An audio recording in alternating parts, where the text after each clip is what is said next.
والتين والزيتون وطور سينين وهذا البلد الأمين لقد خلقنا الإنسان في أحسن تقويم মুসলমান ইমানদার ভাইয়েরা আমার, আল্লাহ পাক রব্বুল আলামিন এক এক করে চারটা বস্তুর কসম খেয়েছেন। এইখানে আল্লাহ যদি কোনো কথা বলতে গিয়ে আগে কসম খান, যেই শব্দগুলোর কসম খান এই জিনিসগুলোর দামও বাড়িয়া যায়। এবং কসম খায়া খায়া যেই কথাটা বলেন এই কথাটাই হইল বুঝানোর উদ্দেশ্য।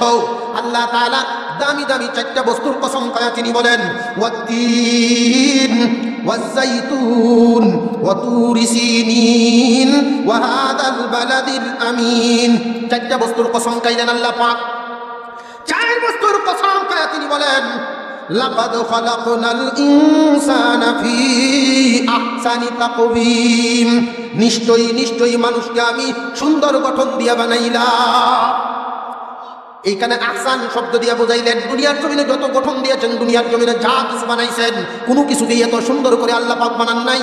চাঁদ যদিও সুন্দর, সূর্য যদিও সুন্দর, কিন্তু মানুষের মতো না। দুনিয়ার ইমানদার মুসলমান ভাইয়েরা আমার, চারটা বস্তুর কসম আল্লাহ পাক এইখানে খাইলেন। প্রথমেই তিনি তিনের কসম খাইলেন, দ্বিতীয়তে জাইতুনের কসম খাইলেন। তিন একটা ফলের নাম, জাইতুন একটা তরল জাতীয় বস্তুর নাম। তুর সিনিন, তুর সাইনা একটা ফজিলতপূর্ণ পাহাড়, ওই পাহাড়ের কসম খাইলেন। ওয়াহাদাল বালাদিল আমিন। সূরা যখন নাজিল হয়, রাসূল তখন মক্কা নগরীতে ছিলেন। এই কারণেই সূরার শুরুতেই মক্কি সূরা লেখা আছে। কুরআনুল কারীমের ভিতরে কোন কোন সূরার শুরুতে দেখবেন মাদানী লেখা, বোঝা গেল রাসূলের উপরে মদিনায় গিয়ে অবতীর্ণ হয়েছে। যেই সূরাগুলোর শুরুতে মক্কি লেখা, বোঝা গেল রাসূলের উপরে মক্কা নগরীতে নাজিল হয়েছিল। এই সূরা যেহেতু মক্কা নগরীতে নাজিল হয়েছে, এই জন্যই আল্লাহ বলেন মক্কা নগরীতে বুঝাইতে চাইলেন ওয়াহাদা, এই বুঝাইছেন, ওই বুঝার নাই, এই বুঝাইছেন, বোঝা গেল কাছেরটা বুঝাইলেন। ওই এবং এই এর মধ্যে বেশ কম আছে না নাই? এই বুঝাইলেন আল্লাহ পাক, বুঝাই দিলেন ওয়াহাদাল বালাদিল আমিন। এই শহরের কসম খাইলাম, অর্থাৎ নিরাপদ নগরী বলতে মক্কা নগরীর কসম। চারটা বস্তু চিন্তা করে দেখেন, মুফাসসিরিনে কেরাম বলেন আল্লাহ পাক যে কসম দেখাইলেন, কথাটা বোঝানোর আগে কোন কথাটা অত্যন্ত দামি কথা। তামাম দুনিয়ার জমিনে আল্লাহ রাব্বুল আলামিন যা কিছু বানাইছেন, মানুষ তুমি তো পাখি দেখি আশ্চর্য হয়ে যাও। তুমি ময়না পাখিকে দেইখা বলতে পারো ময়না তুমি কত সুন্দর, তুমি হরিণ দেইখা বলতে পারো হরিণ তুমি কত সুন্দর। ও মানব, পৃথিবীর জমিনে যা কিছু বানাইছেন তোমার থেকে সুন্দর লাগতে পারে ঠিকই, কিন্তু এদের কোনো সার্টিফিকেট নাই। আল্লাহ পাক তোমার সার্টিফিকেট দিয়া কুরআনুল কারীমে বলেন, কসম খায়া খায়া বলেন মানব রে, তামাম দুনিয়াতে যা কিছু বানাইলাম সবচাইতে আমি তোমার এই সুন্দর করে বানাইছি। কসম খাওয়ার সিস্টেম দেখেন। এই যে জমিনটার উপরে আমরা বাস করি, এই জমিন থেকে যা কিছু উৎপন্ন হয় দুই ভাগে বিভক্ত। কয় ভাগে বিভক্ত? এক ভাগ হলো ফল জাতীয়, আরেক ভাগ তরল জাতীয়। এক প্রকার হয় ফল জাতীয়, আরেক প্রকার হলো তরল জাতীয়। যদি ভাগ করা হয় দুই ভাগ। তামাম দুনিয়াতে যত ফল দেখা যায় আল্লাহ পাক রব্বুল আলামিন তিনের কসম খায়া বুঝাই দিলেন দুনিয়ার মানুষ, তামাম দুনিয়াতে যত ফল, সমস্ত ফলের সেরা ফলের নাম হলো তিন। দুনিয়ার জমিনে যত তরল উৎপন্ন হয়, সমস্ত তরলের সেরা তরলের নাম হইল জাইতুন। জমিন থেকে যা কিছু উৎপন্ন হয় দুই ভাগে বিভক্ত, এক প্রকার ফল জাতীয়, আরেক প্রকার তরল জাতীয়। আল্লাহ পাক ফলের মধ্যে সেরা ফলের নামটা নিলেন, তরলের মধ্যে সেরা তরলের নামটা নিলেন। দুইটা নাম নিয়ে বুঝাই দিলেন জমিন থেকে যা কিছু উৎপন্ন হয় মানুষকে দান করার জন্য আল্লাহ পাক বুঝাই দিলেন সব কিছুর কসম খাইয়াই আমি এই কথাটা বললাম, মানব পৃথিবীর সবচেয়ে সুন্দর। এবার আসেন, দুনিয়ার জমিনে জায়গার দামে বা কম দামে বেশ কম আছে না নেই? সম্মানের দিক দিয়ে বেশ কম আছে না নেই?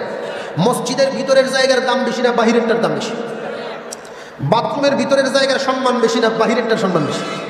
বাহিরেরটা সম্মান বেশি। এই কারণেই বাথরুম থেকে বেরোইতে গেলে আগে ডান পা দিয়ে বেরোতে হয়, আর মসজিদ থেকে বেরোইতে গেলে বাম পা দিয়ে বেরোতে হয়।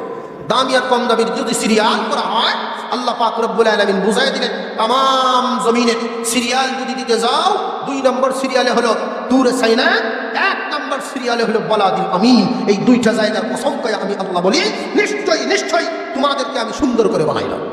তো সুন্দর করে আল্লাহ পাক বানাইছেন, এই জন্য আমরা খুশি না বেজার? যদি খুশি হইয়াই থাকে তাহলে যে যেই পরিমাণ খুশি হয়েছেন যে আল্লাহ মানুষ বানাইছে খুব খুশি হইলাম, যে যে পরিমাণ খুশি এই পরিমাণ আওয়াজ দিয়া মাওলাই পাকের শুকরিয়া আদায় করি, একবার বলি আলহামদুলিল্লাহ। মুসলমান ইমানদার ভাইয়েরা আমার, আল্লাহ পাক চারটা বস্তুর কসম খায়া একটা কথা বুঝাইলেন। এই কথাটাতে বুঝাইলেন এখন আমাদের বুঝার দরকার মানুষ এত সুন্দর কেমনে আল্লাহ পাক বানাইলেন। আমরা বিবেক বুদ্ধি তো দেখা যায় চাঁদের আলো বেশি, সূর্যের আলো বেশি, মানুষের চাইতে দামি দামি বস্তু পৃথিবীর জমিনে আসে। মানুষের বডি আল্লাহ পাক কি দিয়ে বানাইলেন? মাটির তৈরি মানুষ। আল্লাহ পাক রব্বুল আলামিন মাটি দিয়ে বানায় তিনি ঘোষণা দিয়ে দিলেন তামাম দুনিয়ার সব চাইতে মানুষকে সুন্দর করে বানাইছে।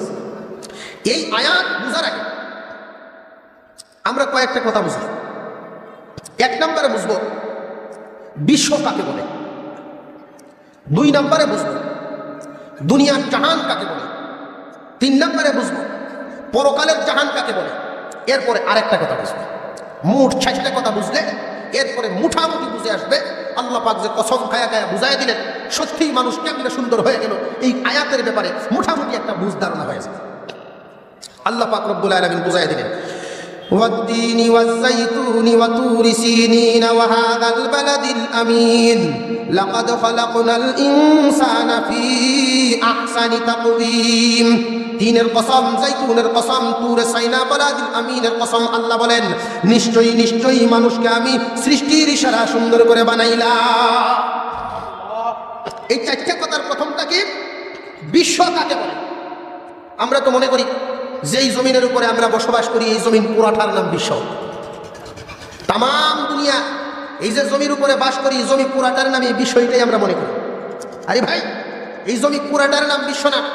মুফাসসিরিনে কেরাম বলেন যতটুকু জায়গা মানুষের দখলে আছে এতটুকুর নাম বিশ্ব।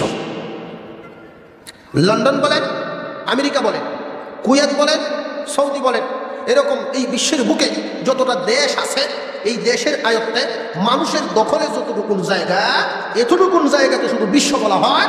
এই পুরা জমিন পুরাটা মানুষ দখল করতে পারে নাই, একটা কোণা মাত্র দখল করেছে। মুফাসসিরিনে কেরাম বুঝাইয়া দিলেন এই জমিনের মধ্যে একটা কোণা যেভাবে মানুষ দখল করেছে, মানুষের যেভাবে বিশ্ব আছে, এই পৃথিবীতে এমন কোনো প্রাণী নাই আল্লাহ পাক যেই প্রাণীকে আলাদা আলাদা একটা বিশ্ব দেন। মুফাসসিরিনে কেরাম বলে নবী সুলাইমানকে আল্লাহ পাক একটা প্লেন দান করেছিলেন।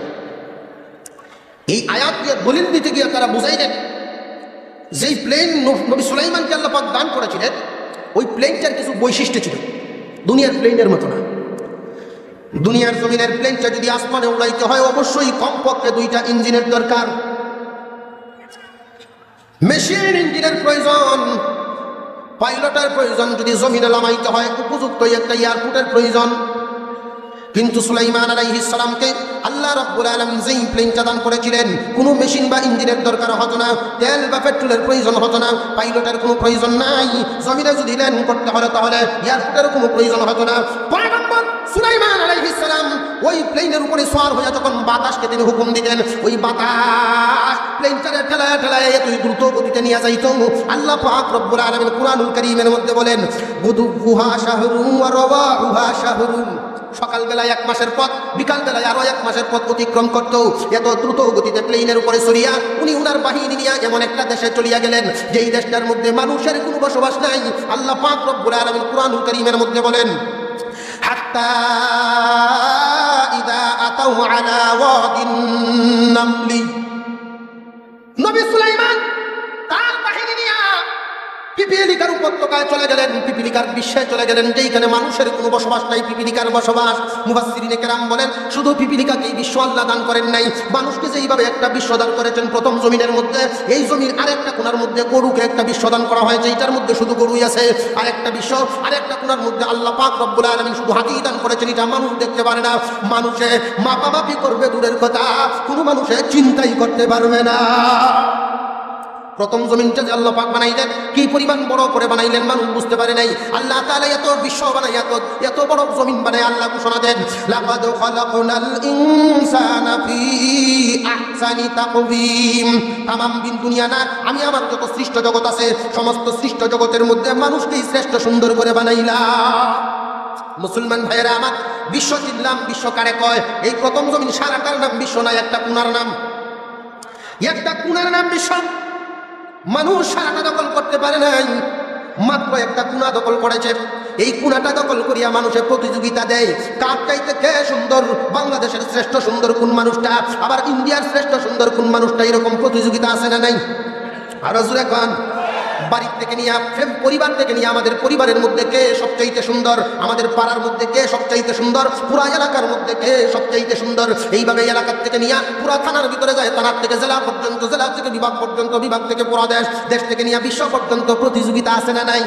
আল্লাহ রাব্বুল আলামিন বলেন তোমরা বিশ্ব পর্যন্ত প্রতিযোগিতা দাও, আর আমি আল্লাহ কুরআনেই তোমার সার্টিফিকেট দিয়ে দিলাম। তুমি কালো কিনা ধলা এটা দেখার ব্যাপার নয়, খাটো না লম্বা এটা দেখার ব্যাপার নয়, আমি আল্লাহ ঘোষণা দিয়ে দিলাম লাকাদ খালাকনাল ইনসানা ফি আহসানি তাকওয়িম, নিশ্চয়ই নিশ্চয়ই মানুষকে আমি সৃষ্টির সারা সুন্দর করে বানাইলাম। বিশ্ব চিনলাম শুধু, মানুষের দৌড়টা তো প্রতিযোগিতা দেয়, সর্বমোট দৌড় দিলে সর্বোচ্চ গিয়া বিশ্ব পর্যন্ত যাইতে পারে। মানুষকে আল্লাহ কি বিশ্ব সুন্দর বানাইছেন না আরো বেশি? বিশ্বকারে কয় প্রথম জমির একটা কোণা শুধু চিনাইলাম, এর চাইতেও কি আল্লাহ পাক আরো কিছু বানাইছেন কিনা? এরপরে যাই দুনিয়ার জাহান কারে কয় আমরা দেখি।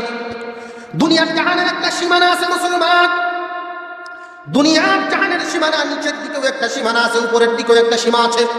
নিচের দিকের সীমা হলো আল্লাহ পাক রব্বুল আলামিন তামাম দুনিয়াটা যে বানাইলেন, এই যে এই জমির উপরে আমরা বাস করি, এই জমিটা যেই পরিমাণ বড়, এর চাইতে আরো বড় করে আল্লাহ পাক দ্বিতীয় আর একটা জমিন বানাইছেন। কোন সুবহানাল্লাহ। আর মুসলমান ইমানদার, প্রথম এবং দ্বিতীয় জমিন মিলিয়ে যেই পরিমাণ বড়, এর চাইতে তৃতীয় জমিন আরো বড়। তিনটায় মিলিয়ে যেই পরিমাণ বড়, চতুর্থ জমিনের চাইতে আরো বড়। চারটায় মিলিয়ে যেই পরিমাণ বড়, পঞ্চমটাই এর চাইতে আরো বড়। পাঁচটায় মিলিয়ে যেই পরিমাণ বড়, ষষ্ঠটা আরো বড়। এইভাবে 7টা জমিন আল্লাহ রাব্বুল আলামিন বানাইলেন। 7টা জমিনকে আল্লাহ তাআলা একটা পাথরের উপরে রাইখা দিলেন। কোন সুবহানাল্লাহ। ও মুসলমান, 7টা জমিনকে আল্লাহ পাক রব্বুল আলামিন একটা পাথরের উপরে রাইখা দিলেন। এই পাথরটাকে আল্লাহ তাআলা একটা মাছের পিঠের উপরে রাইখা দিলেন। মাওলায়ে পাক মাছ বানাইছেন, মাছের পিঠের উপরে পাথরটাকে রাখলেন।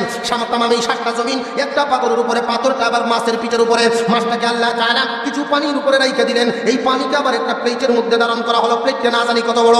ও মুসলমান ইমানদার, এই প্লেটটাকে আল্লাহ তাআলা কোনো কিছুর উপরেই রাখেন নাই। মাওলায় বলেছেন প্লেট সব কিছুকে ধারণ করিয়া শূন্যে বাসিয়া থাকো। ওই প্লেটটা শূন্যে বাসিয়া আছে। মুসলমান ভাইয়েরা আমার, দুনিয়ার জাহান কেনার জন্য নিচের দিকে গেলাম, একেবারে এই প্লেট পর্যন্ত। প্লেটের নিচ অংশের নাম পাতালপুরি। আমরা তো 2-400 ফুট গেলেই মনে করি এটা পাতালের পানি। এটা তো আসল পাতাল নয়। আসল পাতাল হইল 7টা জমিনের নিচে। প্রথম জমিন না, এরকম 7টা জমিন। আরো জোরে কন। 7টা জমিন। এই 7 জমির নিচে আল্লাহ পাক পাথর রাখছেন। এই পাথরটারে আল্লাহ তাআলা মাছের পিঠের উপরে রাখলেন। মাছটাকে আল্লাহ পাক পানির উপরে রাখলেন। পানি আবার প্লেটের উপরে আছে। প্লেটের নিচটা হলো পাতালপুরি। দুনিয়ার জাহানের সীমানা নিচের দিকে পাতালপুরি পর্যন্ত। এবার আসুন উপরের দিকে যাই। আল্লাহ রাব্বুল আলামিন উপরের দিকে আল্লাহ পাক বড় বড় 7টা আসমান শক্তিশালী করে বানাইছেন। দুনিয়ার মানুষেরা অনেকেই আছেন আসমান আছে বলিয়া স্বীকারই করতে রাজি না। আছে না নাই? আরো জোরে বলা আছে না নাই? পত্র পত্রিকা করলেই কয় না নীল নীল দেখা যায়, দূর তো এই জন্য নীল দেখা যায়, আসমান বলতে কিছু নেই। তো মুসলমান ভাইরা, আসমান যে আছে একটা শিকারী খ্রিস্টান ইহুদি বিজ্ঞান করতে রাজি না। কুরআনুল কারীম কি বলে? আসমান একটা না 7টা? আল্লাহ পাক বলেন খালাকা সাবআ সামাওয়াতিন তিবাকা। একটা নয়, আল্লাহ বলেন 7টা আসমান বানাইলা। একটা চাইতে আর একটা মজবুত, আর একটা বড়। একটা চাইতে আর একটা মজবুত, আর একটা বড়। মুফাসসিরিনে কেরাম বলেন এই যে মাথার উপরে আমাদের চোখের সামনে যে আসমানটা, এই আসমানটা দ্বিতীয় আসমানের কাছে একটা বুটের মতো। একটা টেবিলের মাঝখানে যদি একটা চায়ের পেয়ালা রাখা হয়, এই টেবিলটার মধ্যে চায়ের পেয়ালা যেই পরিমাণ, প্রথম আসমান দ্বিতীয় আসমানের কাছে এই পরিমাণ। মুসলমান ভাইয়েরা আমার, এইভাবে উপরের দিকে যাইতে যাইতে কয়টা আসমান? আরো জোরে আওয়াজ দিয়া কম। এই 7টা আসমান আল্লাহ পাক রব্বুল আলামিন কি দিয়া বানাইলেন? মাওলা যে ঘোষণা দিলেন তামাম পৃথিবীর জমিনে মানুষকে আল্লাহ সুন্দর করে বানাইলেন। আগে মাওলার সৃষ্টি জগৎটা চিনি, এরপরে চিনবো মানুষ কেমনে সুন্দর হইল। আগে সৃষ্টি জগৎ চিনা দরকার, এরপরে মানুষ সুন্দরী বাহির করা দরকার। কথাটা বুঝাইছেনি? মুসলমান ভাইয়েরা আমার, আল্লাহ পাক রব্বুল আলামিন বলেন লাকাদ খালাকনাল ইনসানা ফি আহসানি তাকওয়িম। নিশ্চয়ই নিশ্চয়ই মানুষকে আমি সৃষ্টির সারা সুন্দর করে বানাইলাম। সৃষ্টিকারে কয়? সৃষ্টি বোঝার ক্ষেত্রে গিয়া প্রথমে বুঝলাম আমরা বিশ্ব। বিশ্বের আয়তন কি পরিমাণ? এই প্রথম জমির একটা কোণার নাম বিশ্ব। প্রথম জমি একটা কোণার নাম বিশ্ব। মানুষ তো একটা কোণা নিয়ে বসে আছে। বিশ্ব কি আল্লাহ তাআলা কি সৃষ্টি জগৎ কি বিশ্ব না আরো আছে? একটা নয়, 2টা নয়, বড় বড় 7টা জমিন আল্লাহ পাক রব্বুল আলামিন বানাইলেন, নিচের দিকে পাতালপুরি পর্যন্ত আমরা গেলাম। এবার আসুন উপরের দিকে যাই, মাওলানা কারীম কিভাবে 7টা আসমান বানাইলেন। মুসলমান ইমানদার ভাইয়েরা আমার, মুফাসসিরিনে কেরাম বলেন খালাকা সাবআ সামাওয়াতিন তিবাকা, আল্লাহ পাক 7টা আসমান অত্যন্ত মজবুত করিয়া বানাইলেন। মাথার উপরে যে আসমানটা আল্লাহ রাব্বুল আলামিন স্থির পানি দ্বারা ওই আসমান বানাইলেন। দ্বিতীয় আসমানটা আল্লাহ তাআলা লোহা দ্বারা বানাইলেন। তৃতীয় আসমানটা আল্লাহ তাআলা তামা দ্বারা বানাইলেন। চতুর্থ আসমান মাওলানা কারীম রূপা দ্বারা বানাইলেন। পঞ্চম আসমানটা দামি স্বর্ণ দিয়ে বানাইলেন। ষষ্ঠ আসমানটা ইয়াকুত পাথর দ্বারা বানাইলেন। আবার সপ্তম আসমান নূরের পাথর দ্বারা বানাইলেন। আল্লাহ পাক রব্বুল আলামিন 7টা আসমান বানাইয়া শান্ত নেই, এভাবেই শেষ করে দেন নাই। দুনিয়ার জাহান কারে কয়টার সীমানা দেখার জন্য নিচের দিকে গেলাম পাতালপুরি। উপরের দিকে যাইতে যাইরে আমরা 1টা 2টা 3টা 4টা 5টা 6টা 7টা আসমান পাইলাম। 7 আসমানের উপরে আল্লাহ রাব্বুল আলামিন ঝুলন্ত 4টা নদী বানাইছে। মুসলমান ভাইয়েরা আমার, 1টা নয় 2টা নয় 4টা নদী বানাইছেন। মুফাসসিরিনে কেরাম বলেন 2টার নালা দুনিয়াতে, 2টার নালা পরকালে আখিরাতে, 2টার নালা দুনিয়াতে আর 2টার নালা হইল আখিরাতে জান্নাতের দিকে চলে গেল। এই 4টা নদীর উপরে মাওলানা কারীম জিবরাইল আলাইহিস সালামের সিদরাতুল মুনতাহা স্থাপন করেছেন। সিদরাতুল মুনতাহার উপরে অনেক জগৎ, এর উপরে আল্লাহর আরশ, আরশের নিচ পর্যন্ত দুনিয়ার জাহান, নিচের দিকে পাতালপুরি, উপরের দিকে আরশ। এই যে হইল দুনিয়ার জাহানটা। এবার বলুন, দুনিয়ার জাহানের মধ্যে আল্লাহ তাআলা দামি স্বর্ণের আসমান বানাইলেন। আল্লাহ তাআলা ইয়াকুতের আসমান বানাইলেন। এই আসমানের নিচে আবার কত সুন্দর লাইট, চন্দ্র এবং সূর্য ফিটিং করে দিলেন। আমরা আল্লাহ তাআলা কি দিয়ে বানাইছেন?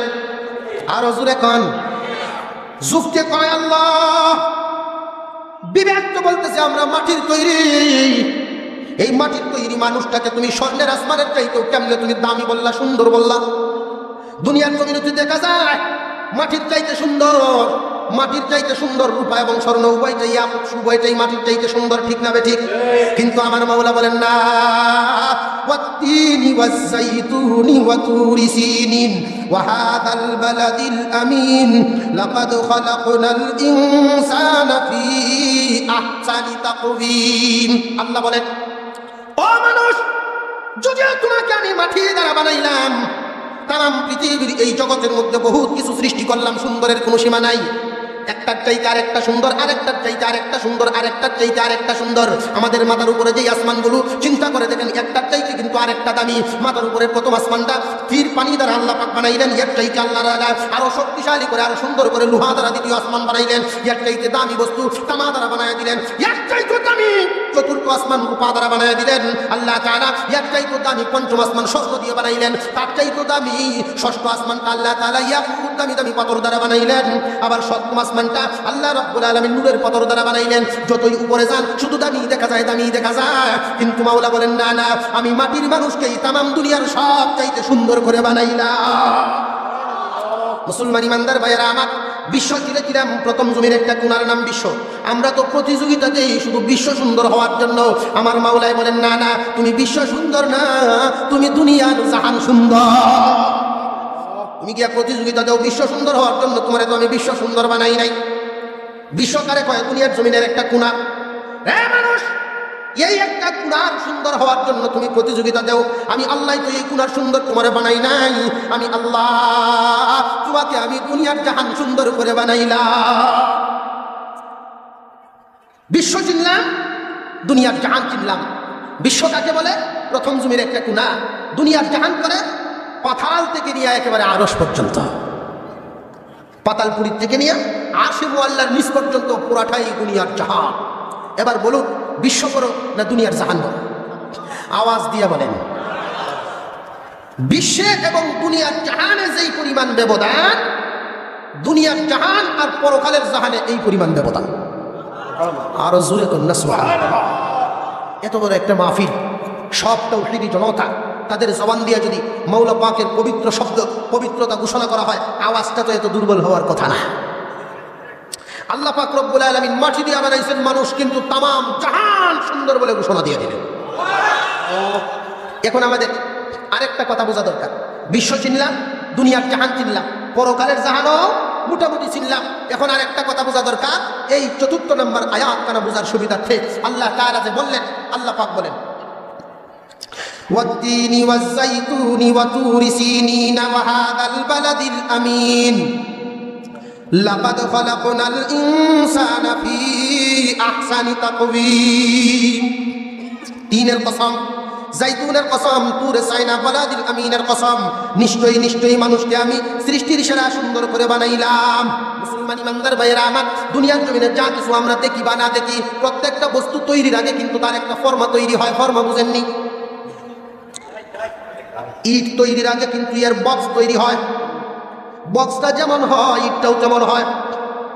আপনি যদি ফার্নিচারের দোকানে যান, মিস্ত্রির সাথে কি আলোচনা করবেন আমি একটা সোফা সেট বানাইতে চাই, আপনাকে প্রথমেই জিজ্ঞাসা করবে যে আকৃতি কেমন। বলার সুযোগ নাই, মুখস্থ তো বলতে পারবেন না। বই আইনা দিবেন, দেখুন ফর্মা আছে এখানে, ফর্মা যেমন জিনিসটাও তেমন। আল্লাহ পাক রব্বুল আলামিন আকাশ থেকে নিয়ে পাতাল পর্যন্ত যা কিছু বানাইলেন সব কিছুর ফর্মা আগে বানাইছেন। জিনিসগুলো বানানোর আগে ফর্মা তৈরি হয়, এই জগতের নিয়ম। আমার মওলাই বলেন সব কিছু বানানোর আগে আমি ফর্মা বানাইলাম। চাঁদ বানানোর আগে চাঁদের ফর্মা তৈরি করিয়াছি, সূর্য বানানোর আগে সূর্যের ফর্মা বানাইলাম আমি আল্লাহ। তামাম দুনিয়ার সব কিছুর ফর্মা তৈরি করিয়াছি। ফর্মা যেমন হয়, ফর্মা যেমন নিখুঁত হয়, জিনিসটাও ঠিক যেমন নিখুঁত হইয়া যায়। ফর্মা যদি দোষী হয় তাহলে জিনিসটাও তো দোষী হইয়া যায়, ঠিক না বে ঠিক? আল্লাহ পাক রব্বুল আলামিন বুঝায় দিলেন মানব, কুরআনুল কারীমের এক আয়াতের মধ্যে আছে, মানুষে যদি জিজ্ঞাসা করে আল্লাহ তামাম দুনিয়ার সব কিছু বানাইতে গিয়ে ফর্মা আগে বানাইলাম, আমার ফর্মা কই? সুবহানাল্লাহ। আল্লাহ পাক কুরআনুল কারীমের মধ্যে বলেন ইয়াখলুকুকুম মিন বুতুনি উম্মাহাতিকুম, ইয়াখলুকুকুম মিন বুতুনি উম্মাহাতিকুম খালকাম মিন বা'দি খালকিন ফি যুলুমাতিন সালাস। আল্লাহ পাক রব্বুল আলামিন বলেন, ও মানব, সব বস্তু বানাইবার আগে আমি ফর্মা বানাইলাম। তোমাকে বানানোর আগে তোমার ফর্মাও বানাইলাম। তোমারে বানানোর আগে ফর্মা তোমার কোথায় রাখছি তুমি জানোনি? সুরক্ষিত জায়গায়, তিনটা অন্ধকারের ভিতরে আমি আল্লাহ। ইয়াখলুকুকুম মিন বুতুনি উম্মাহাতিকুম, তোমাকে আমি তিনটা অন্ধকারের ভিতরে খালকাম মিন বাদি খালকিন ফি যুলুমাতিন সালাস, তিনটা অন্ধকারের ভিতরে আমি সযত্নে সুরক্ষিতভাবে তোমার ফর্মা বানাইছি। এখন তো বিবেক আল্লাহ তাআলার কাছে প্রশ্ন করে, প্রভু গো, আগে তো বুঝেছিলাম মাটির মানুষকে তুমি ঘোষণা দিলা, এটাই বুঝাইছিল না? তামাম পৃথিবীতে তামাম জাহানের সুন্দর বলে ঘোষণা দিলা। আল্লাহ তাআলা কি মানুষকে শুধু বিশ্ব সুন্দর বলেছেন না দুনিয়ার জাহান সুন্দর? আওয়াজ দিয়া বলেন দুনিয়ার জাহান সুন্দর। মাওলা গো, মাটির মানুষ কিন্তু দুনিয়ার জাহান কেমনে সুন্দর হয়ে গেলাম? প্রভু গো, আগে বুঝেছিলাম একটা প্রশ্ন, এখন তো আরেক প্রশ্ন জাগিয়া গেল। তুমি যে কুরআনুল কারীমের মধ্যে বললা মানুষকে আল্লাহ তাআলা তিনটা ফর্মার ভিতরে, তিনটা অন্ধকারের ভিতরে মানুষের ফর্মা রাখিয়া তারে বানাইলেন, ঠিক না বে ঠিক? যেই ফর্মাটা অথবা যেই জিনিসটা যত অন্ধকারে তৈরি হয়, এটা কি সুন্দর হয় না আরো বিশ্রী হয়? আরো জোরে কোন। মাওলা গো, বানাইলা অন্ধকারে, আবার বানাইলা তুমি মাটি দিয়া। মাটির মানুষটা তৈরিও করলাম অন্ধকারের ভিতরে, এরপরেও তুমি তামাম দুনিয়ার জাহান সুন্দর বলে ঘোষণা দিলাম, বিবেকে তো মানতে রাজি না। আল্লাহ রাব্বুল আলামিন বুঝাই দিলেন মানব, কেন বিবেকে মানে না? তুমি মাটির তৈরি আর স্বর্ণের আসমান আছে, তুমি মাটির তৈরি ইয়াকুতের আসমান আছে, তুমি মাটির তৈরি কালো মানুষ, সূর্য তোমার চাইতে সুন্দর, চাঁদ তোমার চাইতে সুন্দর না মানব, আমি তোমারে সুন্দর করিয়া ঘুষিয়ে দিলাম, তুমি সুন্দর। বিবেকে বলে আল্লাহ। মুসলমান ভাইরা আমার, আল্লাহ পাক রব্বুল আলামিন মানুষকে দুনিয়ার জাহান সুন্দর বলে ঘোষণা দিলেন। মানুষ এখন প্রশ্ন করা শুরু করলো, আল্লাহ রব্বুল আলামিন আমাকে তুমি মাটি দিয়া বানাইয়া আবার অন্ধকারের ভিতরে আমার ফর্মা বানাইছো, কিন্তু এত সুন্দর বলে কেমনে ঘোষণা দিলা বুঝে আসতেছে না। আমরা তো চোখে দেখি মাটির চাইতে স্বর্ণের দাম বেশি, আমাদের মাথার উপরে আমরা চাইতে দামি বস্তু আছে না নাই? আসমান, মাটির চাইতে আসমানের দাম কম না বেশি? মাথার উপরে দেখা যায় এই যে দুনিয়ার জাহানটা, এটা উপরে একটা অংশ আছে, নিচে একটা অংশ আছে, 7টা জমিন নিচে, 7টা আসমান উপরে। এই জমিগুলোর পেটের ভিতরে দামি দামি বস্তু আছে, তেল এবং স্বর্ণের খনি আছে না নাই? আল্লাহ এই জমির পেটের ভিতরে দামি বস্তু আছে। তামাম আমার মাথার উপরে তামাম আসমানগুলো আমার চাইতে দামি দামি স্বর্ণ এবং ইয়াকুতের আসমান আছে। মাওলা গো, আমার পেটের ভিতরে ময়লা ছাড়া কিছুই নাই, আর আমার বডির উপরে মাটি ছাড়া তো কিছুই নাই, ঠিক না বে ঠিক? কিন্তু আল্লাহ তাআলা পছন্দ করে বলেন না, যদিও তোমার আমি এইভাবেই বানাইলাম, আমি আল্লাহ তোমার শ্রেষ্ঠত্বের ঘোষণা দিলাম। বিবেক আল্লাহর কাছে প্রশ্ন করে, আল্লাহ কোন কারণে? এটার তো একটা কারণ থাকা চাই, কেন তুমি এতটুকু সুন্দর করে বানাইলে আল্লাহ? মুসলমান ইমানদার ভাইরা আমার, আল্লাহ বুঝাই দিলেন, মানব তোমার বিবেক রে তুমি বুঝাও। যদিও দেখা যায় আমি স্বর্ণের আসমান বানাইলাম, ইয়াকুতের আসমান বানাইলাম, নূরের আসমান বানাইলাম, চাঁদ বানাইলাম, সূর্য বানাইলাম, কিন্তু আমি আল্লাহ এই মাটির বডিটার ভিতরে এমন একটা বস্তু দিছি যেই বস্তু স্বর্ণের আসমান রে আমি আল্লাহ দেই না। আল্লাহ পাক রব্বুল আলামিন বুঝাই দিলেন, মাটির বডির ভিতরে আমি আল্লাহ পাক এমন একটা বস্তু দান করলাম যেই বস্তু স্বর্ণের আসমানকে দান করি নাই, যেটা আমি চন্দ্রকে দান করি নাই, সূর্যকে দান করি নাই, ইয়াকুতের আসমানকে দান করি নাই। এই মাটির ভিতরে যদিও স্বর্ণের উপর খনি আছে, এদেরকে কাউকে আমি দান করি নাই, আমি তোমার ভিতরে দান করেছি মাটি দিয়া বানাইয়া, মাটির বস্তুর ভিতরে। আল্লাহ পাক রব্বুল আলামিন বলেন, ফানাফাখতু ফীহি মির রূহি। আল্লাহ পাক রব্বুল আলামিন বলেন, মানব তোমার বিবেক তো বুঝতেছে না মাটির বডি হইয়া কেমনে এত সুন্দর হয়ে গেল, আমি আল্লাহ বুঝাই দেই, তুমি বুঝিয়া লও। কোন সুবহানাল্লাহ। ও মানব, আল্লাহ পাক রব্বুল আলামিন বুঝাইলেন, মানব গো তোমারে মাটি দিয়ে বানাই আমি আল্লাহ তোমার ভিতরে রূহ দান করিয়াছি। রূহের কারণে মানুষ দামি হয়ে গেল।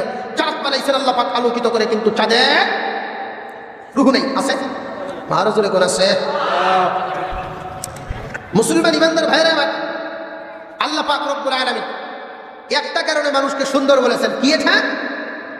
তামাম জগতে যা কিছু তোমরা দেখছো সুন্দর দেখা যায় ঠিক, কিন্তু এগুলোর ভিতরে দামি বস্তু আছে, কিন্তু দামি রূহ।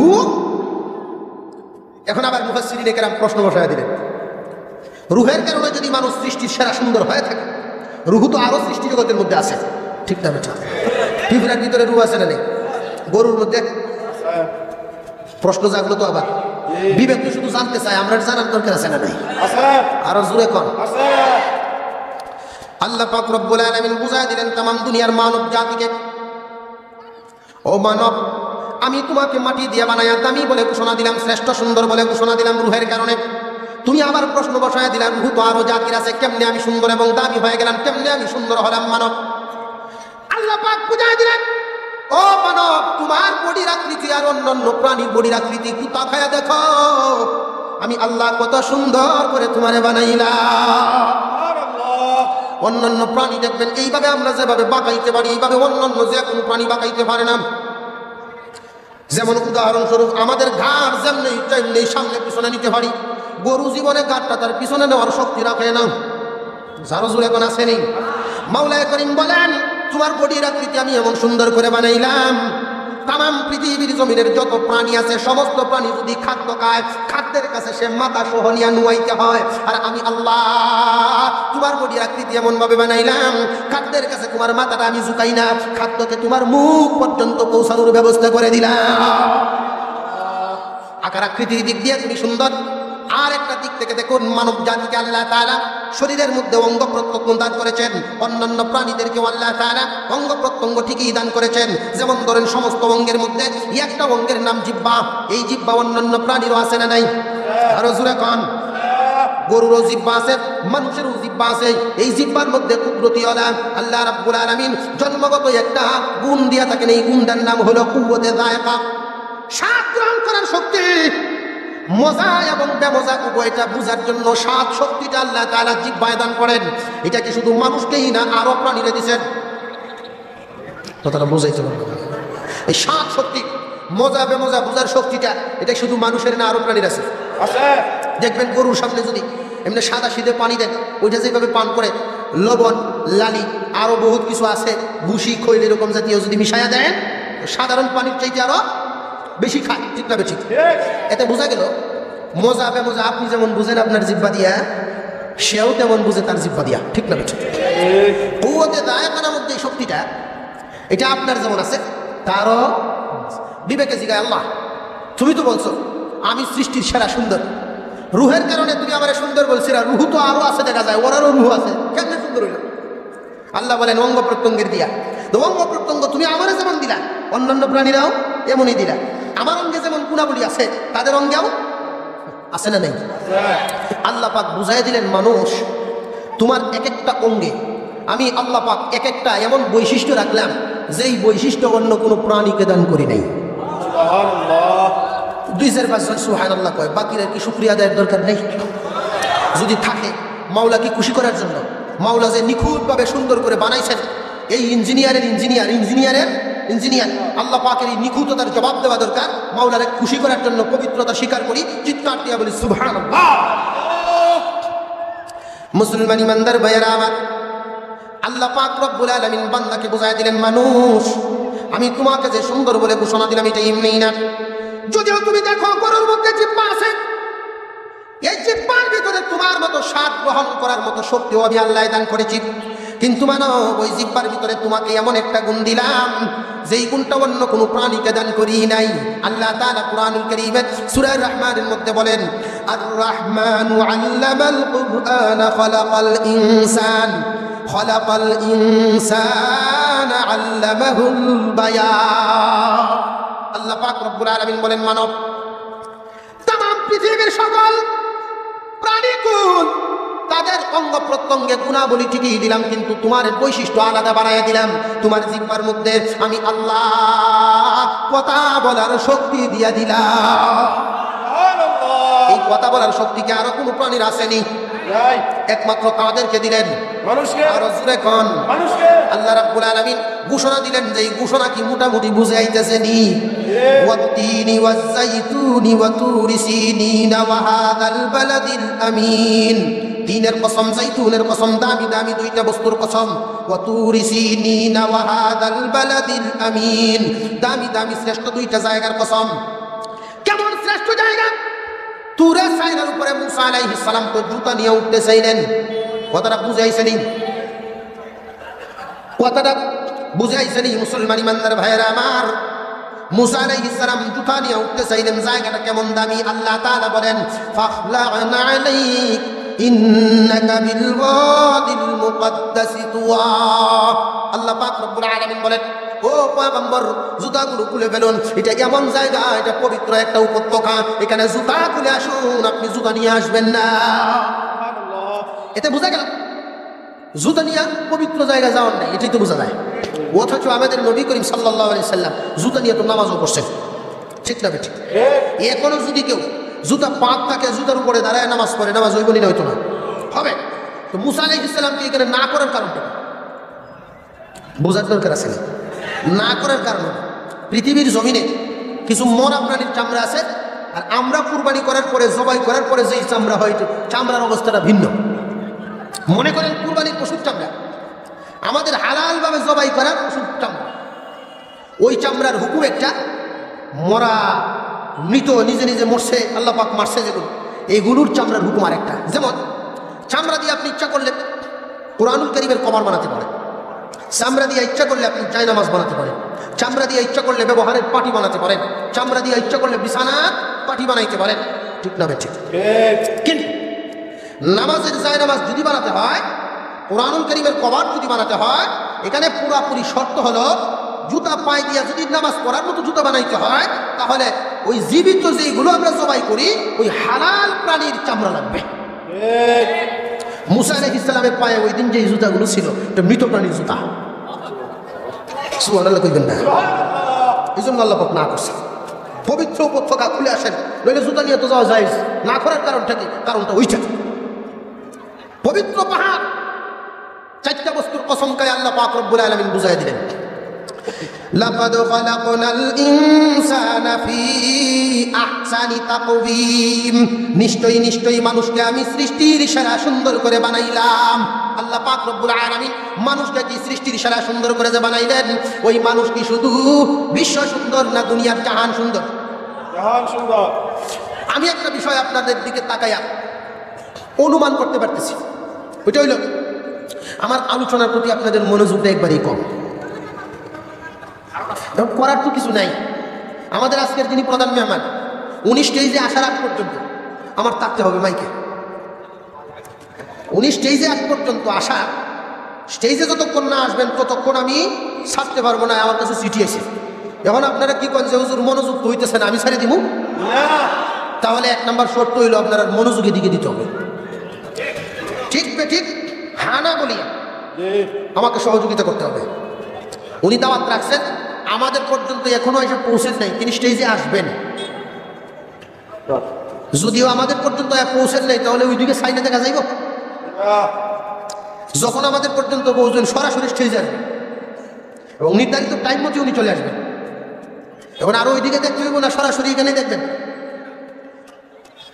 মুসা আলাইহিস সালামকে আল্লাহ পাক বলছিলেন এক কথা, তিনি করেন আর এক কাজ। করেন যতটুকু, বলেন যতটুকু, করেন আরো বাড়াইয়া। কথাটা বুঝাইছে?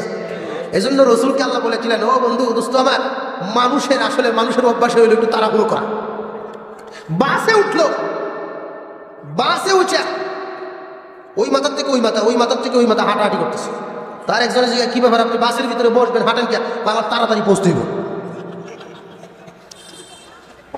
বাসের ভিতরে হাঁটলে কি তাড়াতাড়ি যাইব না, এমনি তার গতিতে যাইব।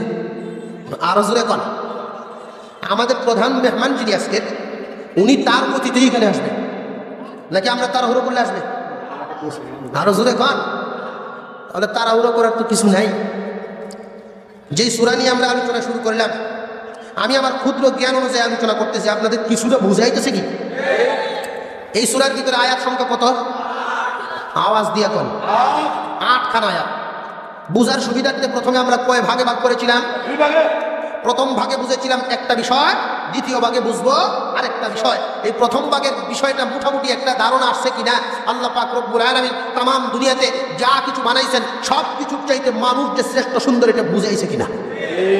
এবার আসেন দ্বিতীয় আয়াতে যাই। আল্লাহ পাক রব্বুল আলামিন এমন ক্ষমতার অধিকারী, তিনি যেমন সুন্দর বানাইতে পারেন, বিশ্রীও।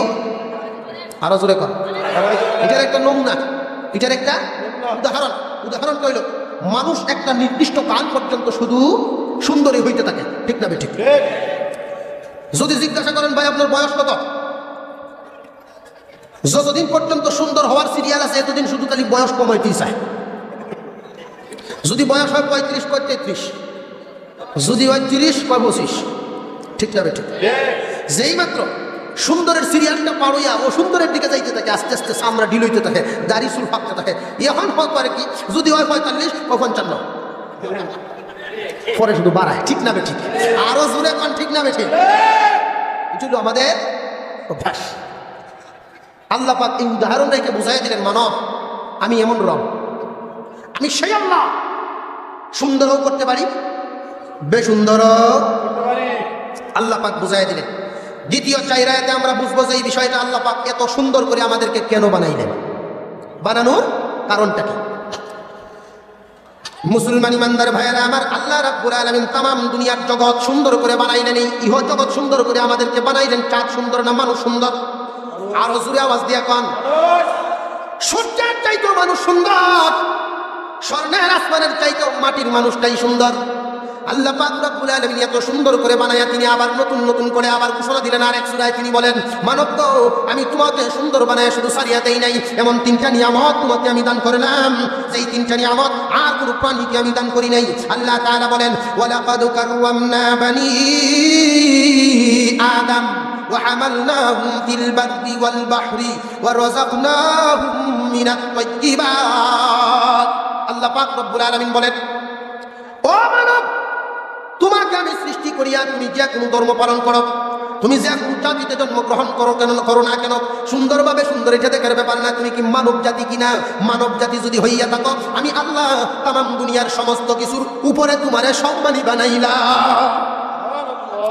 যদিও দেখা যায় শক্তিশালী প্রাণী আছে, কিন্তু আমি আল্লাহ তোমারে সম্মান দিলাম বেশি, যেই কারণে সামান্য একটা মানুষ হাতির উপরে বসিয়া হাতি পরিচালনা করে। একটা কুকুরের শরীরেও কিন্তু মানুষের চাইতে শক্তি বেশি আছে, গরুর শরীরে তো আরো বেশি আছে। কিন্তু এই যে প্রাণীগুলো দেখা যায়, মানুষকে এত সুন্দর করে মানে কেন জানেননি?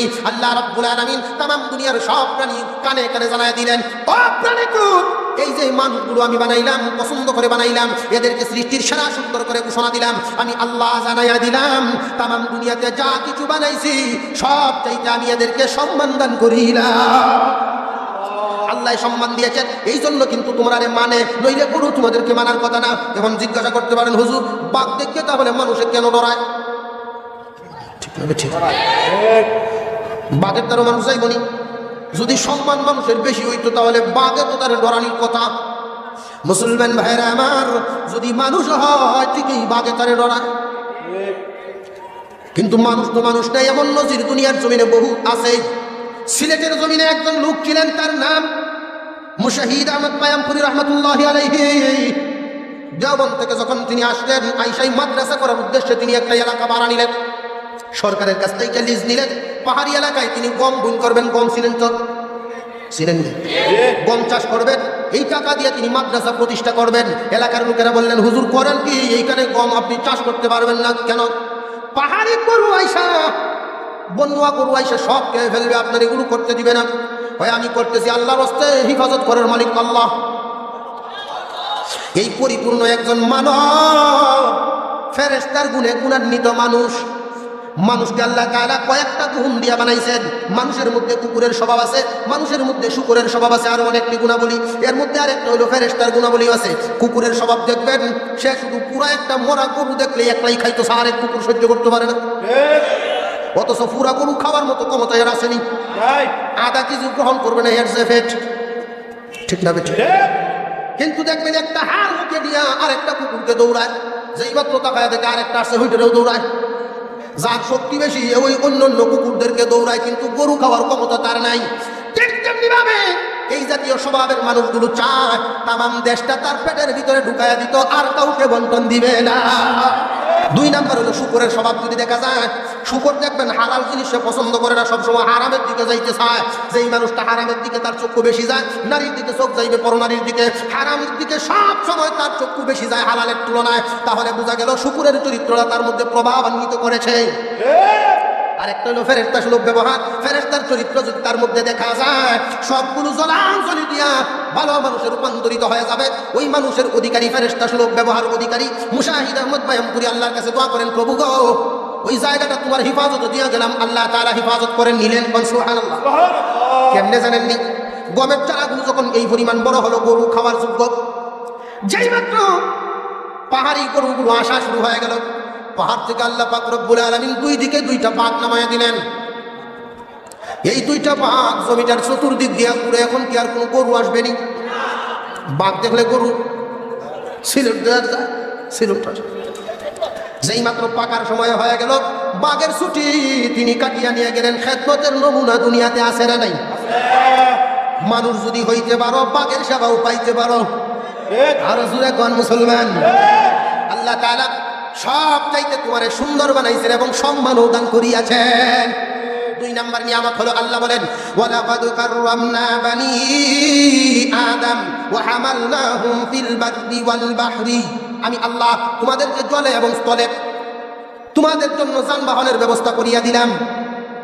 এক জায়গার লোহা, এক জায়গার কাঠ, আরেক জায়গার মিস্ত্রি সবগুলোকে একত্রিত করিয়া, আরেক জায়গার পেট্রোল বা গ্যাস সবগুলোকে একত্রিত করিয়া একটা গাড়িতে রূপান্তরিত করিয়া তোমরা 1 ঘন্টার জায়গা আমি 5 মিনিটে যাওয়ার ব্যবস্থা করিয়া দিলাম। 3 দিনের জায়গা আমি 10 ঘন্টায় যাওয়ার মতো ব্যবস্থা করিয়া দিলাম। আমি আল্লাহ জলে এবং স্থলে আর কোন জাতিকে আমি যানবাহনের ব্যবস্থা করিয়া দেই নাই, একমাত্র তোমাদের জন্যই যানবাহনের ব্যবস্থা করিয়া দিলাম।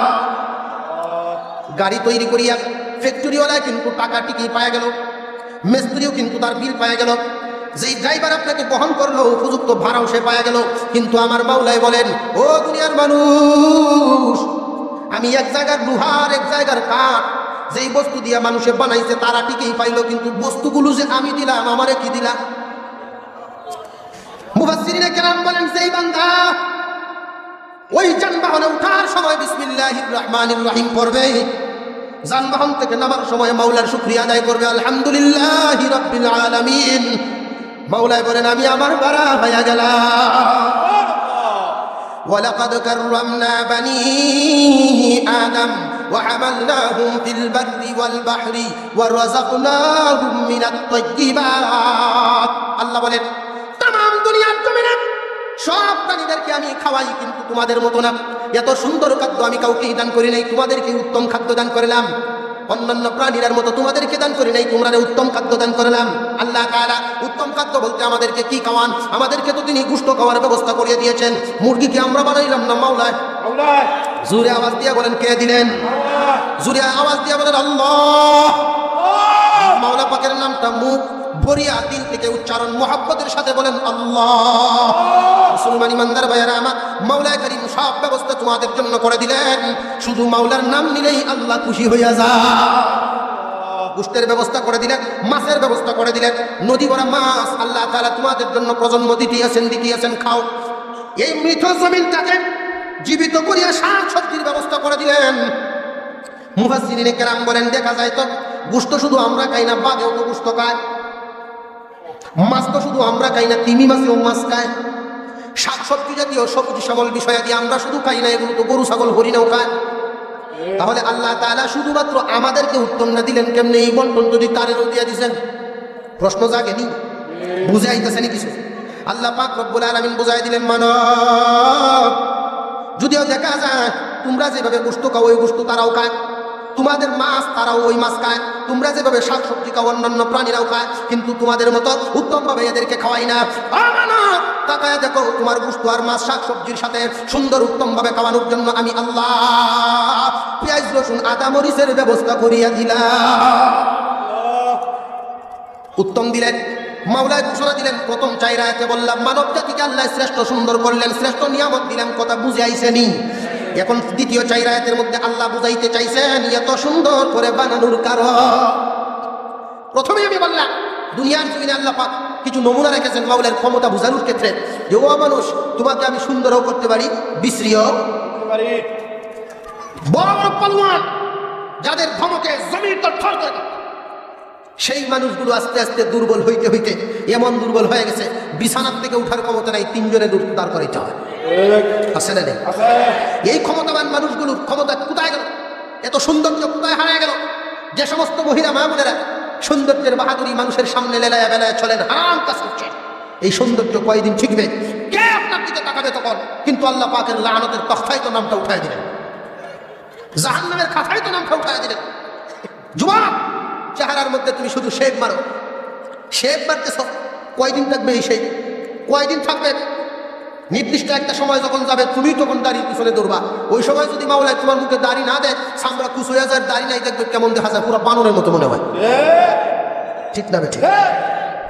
40 পার হয়ে গেলেই, 40-এর আগ পর্যন্ত কোন রকম সেট টুট মারিয়া বাংলাদেশের এই পুরাপুরি এই সংস্কৃতিতে একটু সুন্দর দেখা যাইতে পারে, কিন্তু 40 পার হয়ে গেলে কোন সমাজে আর সুন্দর তাকে বলে না। ঠিক না ঠিক? আল্লাহ পাক সুন্দরও করতে পারে, বেসুন্দরও করতে পারে। মাওলায় বুঝাই দিলেন, মানুষ শুনো, দুনিয়ার জাহান সুন্দর করে আমি তোমাকে বানাইছি, শ্রেষ্ঠ নিয়ামত তোমাকে দান করছি। কেন? যাতে করে আমি তোমাকে পরকালের জাহান সুন্দর করে বানাতে পারি। আমি একটা হাদিস পড়েছিলাম খুতবার শুরুতে, আল্লাহ পাক বলেন, রাসূল করিম সাল্লাল্লাহু আলাইহি ওয়াসাল্লাম শুনায় দিলেন, হাদিসে কুদসিতে আল্লাহ পাক রব্বুল আলামিন বুঝাই দিলেন, রাসূল শুনাই দিলেন, ইন্নাল্লাহা খালাকা আদামা আলা সূরাতিহি।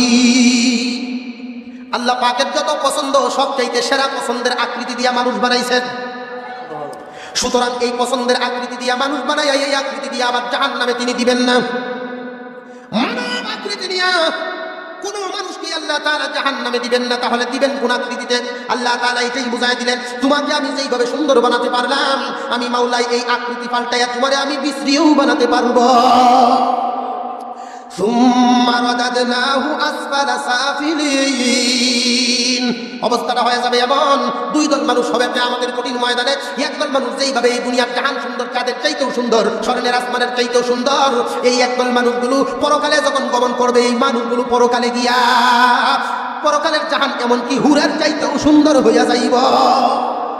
একদল মানুষ হইব আবার হুরের চাইতেও সুন্দর হইয়া যাইব, আর একদল মানুষগুলো এমন হবে তাদের মানব আকৃতি থাকবে না, পশুর আকৃতি হয়ে যাবে। আল্লাহ বুঝাইয়া দিলেন, ইব্রাহিম আলাইহিস সালাম বিশাল হাসরের মাঠে তার বাবা হাজর ঠাকুরের সাথে যখন সাক্ষাৎ করবেন, সাক্ষাৎ হয়ে যাবে হঠাৎ দেখা। হঠাৎ যখন দেখা, এমন সাইমে আল্লাহর কাছে ইব্রাহিম আলাইহিস সালাম দরখাস্ত করেন। কে? ইব্রাহিম খলিল। খলিল শব্দের অর্থ হইল বন্ধু। খলিল অর্থ কি? আরো জোরে কর, আরো জোরে। এমন প্যারালাইসিস ধরল গিয়া। মুসলমান ইমানদার ভাইয়েরা আমার, আল্লাহ পাক রব্বুল আলামিন বুঝাইয়া দিলেন, সুম্মা রাদাদনাহু আসফালা সাফিলিন। যেই মাওলায় সুন্দর করতে পারেন তিনি নিচু থেকে নিচেও নিয়ে যাইতে পারেন। ঠিক না ঠিক? আল্লাহ পাকের এই ক্ষমতা আছে না নাই? শেয়ার দিতেও পারে। শেয়ার দেওয়ার ক্ষমতা কার? নেওয়ার ক্ষমতা আল্লাহ। কুলিল্লাহুম্মা মালিকাল মুলকি তুতিল মুলকা মান তাশা ওয়া তুইজ্জু মান তাশা ওয়া তুযিল্লু মান তাশা। আল্লাহ পাক ইজ্জত এবং মুলকিয়ত দুইটা আলাদা আলাদা করে উল্লেখ করে বুঝায় দিলেন মানব। আমি আল্লাহ এমন মানুষকে শুধু চেয়ার দেই, ইজ্জত দেই না। ঠিক আছে না নাই? দেখবেন সামনে সালাম, পিছনে কয় সুর। ঠিক, এদেরকে শুধু চেয়ারে দিলেন, ইজ্জত দেন নাই। আবার কাউকে আল্লাহ ইজ্জত দিয়েছেন, চেয়ার তাদেরকে দেন নাই। কোন মানুষকে আল্লাহ ইজ্জত এবং চেয়ার উভয়টাই দিলেন, কাউরে কিছুই দেন নাই। সবকিছুর মালিককে আল্লাহ তাআলা। সুন্দরও করতে পারেন, বিশ্রীও করতে পারেন, এই ক্ষমতা আছে না নাই?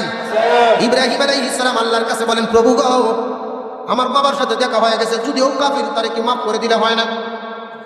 দুনিয়ার জমিনে বুঝতে পারে নাই, তারে কি মাফ করে দিলে হয় না? আল্লাহ তাআলা বলেন, খলিল, কাফিরদের জন্য তো জান্নাতের তালা বন্ধ হয়ে গেছে, হারাম হয়ে গেছে, এদের নাম কেটে ফেলা হয়েছে, মাফ দেওয়া যাবে না। খলিল বলেন, আল্লাহ, সারা মাঠ সব মানুষ তাকায় থাকবে, হাসরের মাঠ, এই মাঠের মাঝখান দিয়ে আমার বাবার গলায় দড়ি লাগায় যখন টাইনা নিতে থাকবে, ওই সময় কি তোমার খলিলের লজ্জা হবে না গো প্রভু? আল্লাহ তাআলা বুঝায় দিলেন, পয়গম্বর তাকায় দেখুন। তিনি তাকায় দেখেন জাহান্নামের চিত্রটা তুলে ধরা হয়েছে। এই জাহান্নামের ভিতরে একটা প্রাণী দাউ দাউ করে আগুনে জ্বলতেছে। ইব্রাহিম আলাইহিস সালাম বলেন, আল্লাহ, এই প্রাণীগুলো তো জাহান্নামে জ্বলার কথা না, কেন জ্বলতেছে? আল্লাহ বলেন, এটা কোনো প্রাণী না, এটাই আপনার বাবা আজর ঠাকুর।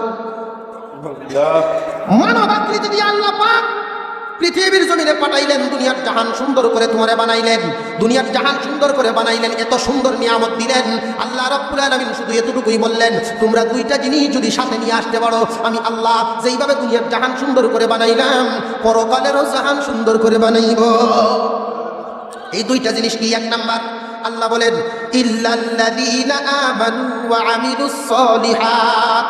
আল্লাহ বুঝায় দিলেন, আমি যেইভাবে সুন্দর করে বানাইছি, মানুষের আকৃতি পাল্টায় পশুর আকৃতি দিয়ে জাহান্নামে দিব। এটা কোন পশুর আকৃতি ধরবে জানেননি? যার কাছে যেই পশুর আচার আচরণ বেশি পাওয়া যায়, তার আকৃতিতে দেওয়া হবে, জাহান্নামের ভিতরে নিক্ষেপ করে দেওয়া হবে। কিন্তু সবাইরে না।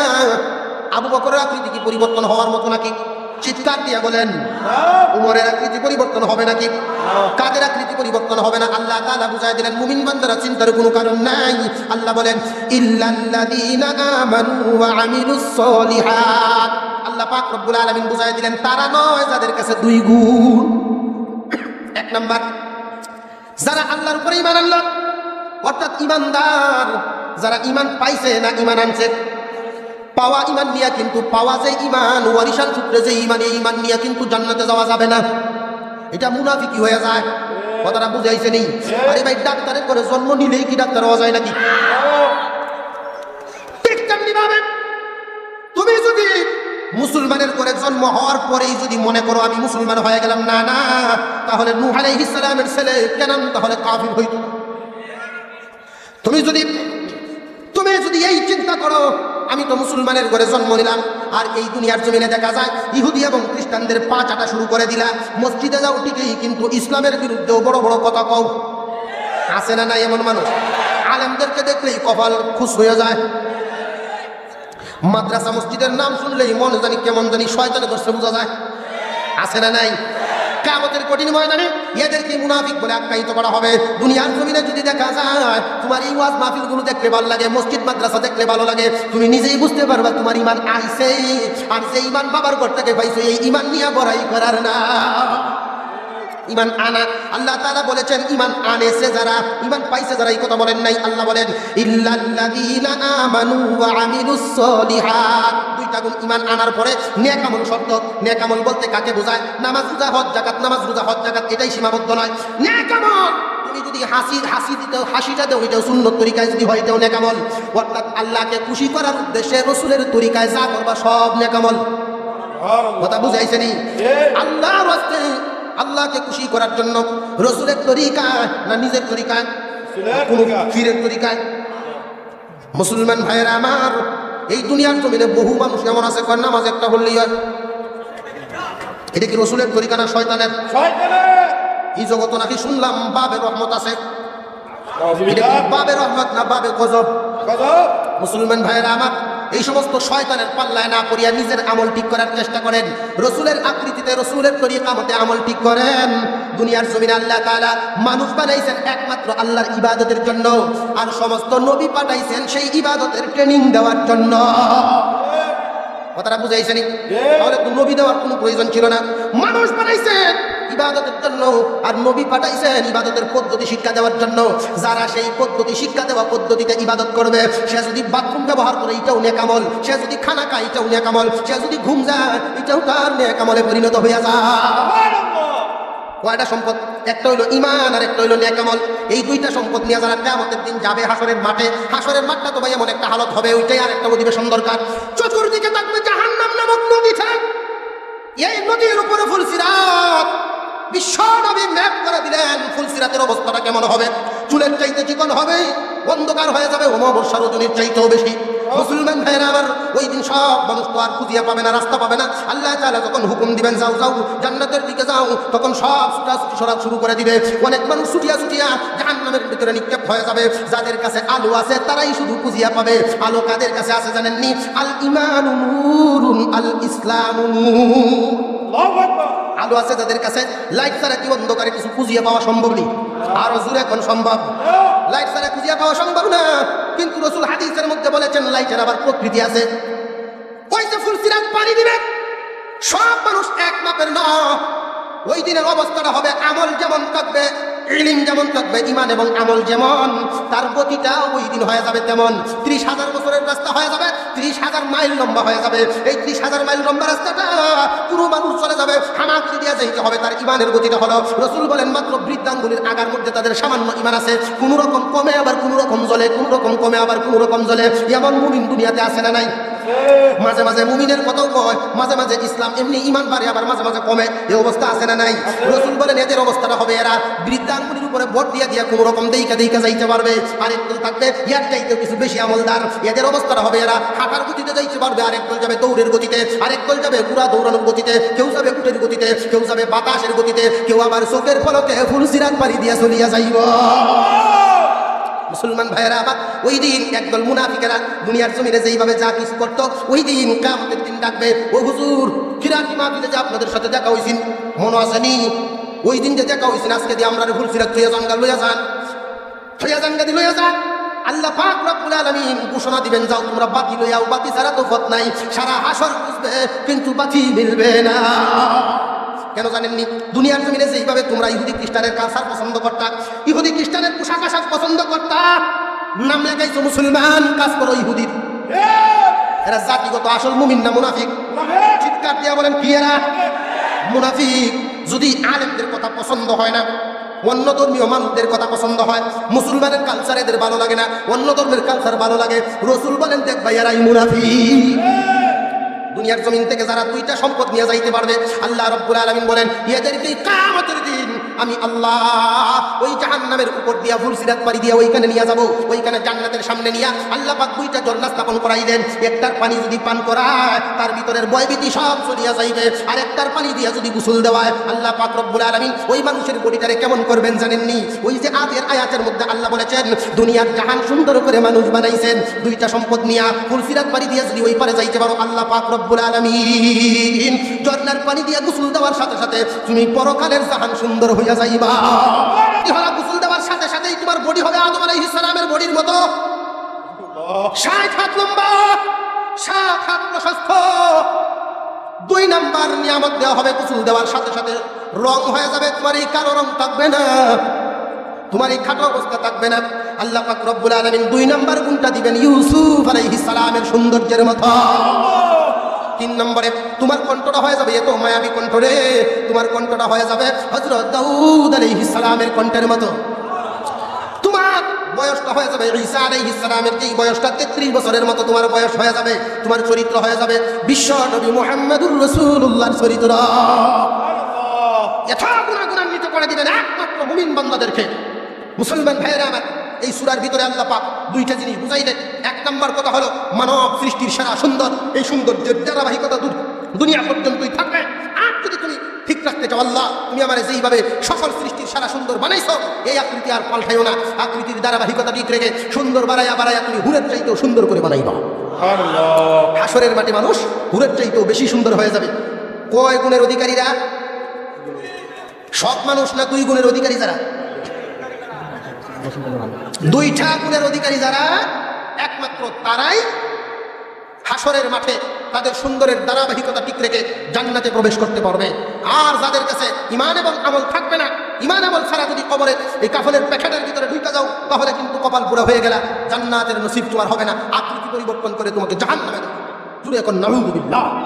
মুসলমান ভাইরা আমার, মোটামুটি একটা ধারণা হলো।